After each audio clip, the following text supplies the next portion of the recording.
Chowmein খেতে বসে এরা আমার সাথে কি করলো এটা দেখো। বাপের বাড়ি তো চলে এসেছি, আর মা এনেছিল চাউমিন 2 প্লেট চাউমিন 100 টাকা নিয়েছে। যতই 100 টাকা নিক না, বাড়িতে যতই তুমি চাউমিন বানাও কিন্তু দোকানের মতো চাউমিন কিন্তু তুমি বানাতে পারবে না। দোকানে যত বাসি তেল পেঁয়াজ সবজি যাই হোক না কেন, কিন্তু দোকানের মতো চাউমিনের টেস্ট আসবে না।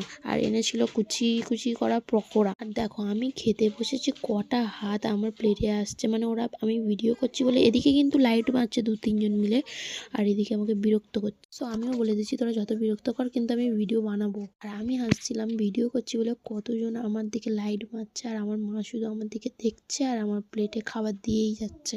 সো সন্ধেবেলাটা তো খুব দারুণ কাটলো। দেখো তোমাদেরকে এবার দেখায় ওরা কতজন মিলে লাইট মারছে। আমার বর আর আমার দিদির ছেলে, আমার ভাই লাইট মারছিল, ভিডিও করছি বলে বন্ধ করে দিয়েছে। আর ও দেখো, ওর মানে গালে ধরছে না, ও তাও চেপে চেপে গালের মধ্যে দিচ্ছে যাতে ও বেশি খেতে পারে। ওদের জন্য কিন্তু আলাদা চাউমিন তোলা আছে।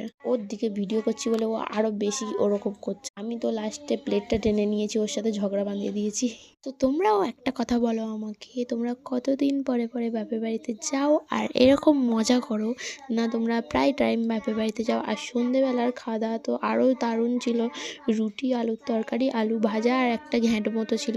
সো সন্ধেবেলার খাওয়া দাওয়াটা তো সেরে রাতের খাওয়া দাওয়াটা দারুণ ছিল। সো টাটা, তোমরা জানো।